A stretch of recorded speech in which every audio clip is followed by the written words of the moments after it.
رحمن يا رحمن ساعدني يا رحمن اشرح صدري قرآن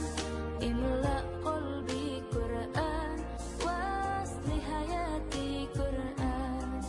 رحمن يا رحمن ساعدني يا رحمن اشرح صدري قرآن املأ قلبي قرآن واصل حياتي قرآن رحمن يا رحمن ساعدني يا رحمن اشرح صدري قرآن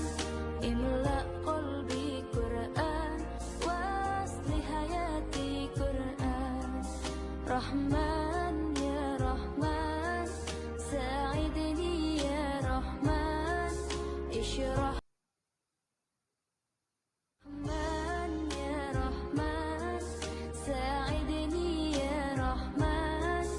اشرح صدري نصر د ناصر په مرسته باندې د کابل نه چې دا پیسې دغه رالیږلې وي موږ د هغه پیسو په مطابق کې دغه بېوزله کورنۍ ته دغه سامان راوړ او خپل انساني وجیبه مو ادا کړه. الله د ټولو هېوادوالو نه خصوصا هغو نه هیله لرو چې مالداره دي د بېوزلو کورنیو اواز واوري او انشاءالله موږ به د بېوزلو کورنیو کوم پیسې یا کوم شیان چې عمده موږ ته رارسېږي